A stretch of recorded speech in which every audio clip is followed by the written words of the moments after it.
শপথ গ্রহণের পর প্রথম রাষ্ট্রীয় সফরে কোথায় যাবেন তারেক রহমান? ভারত ও পাকিস্তানের তুমুল টানাপোড়েনের মধ্যে এই প্রশ্ন যখন কূটনৈতিক অঙ্গনে ঝড় তুলছিল, ঠিক তখনই এক অভাবনীয় মাস্টার স্ট্রোক দিলেন বাংলাদেশের নতুন প্রধানমন্ত্রী। ভারতের লোকসভার স্পিকারের হাত দিয়ে আসা মোদির ব্যক্তিগত চিঠি কিংবা পাকিস্তানের মন্ত্রীর লোভনীয় প্যাকেজ প্রস্তাব, সব বিনয়ে পাশ কাটিয়ে তিনি প্রথম সফরের জন্য বেছে নিচ্ছেন এক নিরপেক্ষ গন্তব্য ভুটান। ভারত নয়, পাকিস্তান নয়, তারেক রহমানের মন জয় করল হিমালয় কন্যার এই শান্ত দেশটি।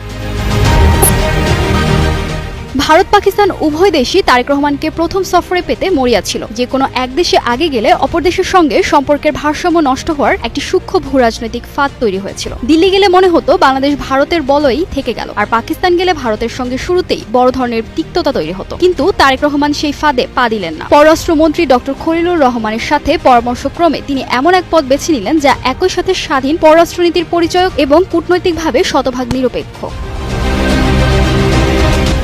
ভুটানকে বেছে নেওয়ার পেছনে রয়েছে ঐতিহাসিক ও কৌশলগত কারণ। 1971 সালে স্বাধীন বাংলাদেশকে প্রথম স্বীকৃতি দেওয়া দেশ এই ভুটান। সদ্য সমাপ্ত শপথ অনুষ্ঠানেও ভুটানের প্রধানমন্ত্রী দাশো শেরিং তোবগে উপস্থিত ছিলেন এবং তারেক রহমানের সঙ্গে উষ্ণ সাক্ষাৎ করে তাকে আমন্ত্রণ জানিয়েছিলেন। সার্কভুক্ত দেশগুলো দিয়ে সফর শুরুর এই ভাবনা প্রমাণ করে ঢাকা এখন আর কোনো একক পরাশক্তির ব্যাকইয়ার্ড বা আজ্ঞাবহ নয়। প্রতিবেশীদের মধ্যে বাংলাদেশ কাউকেই ছোট বা বড় করে দেখে না।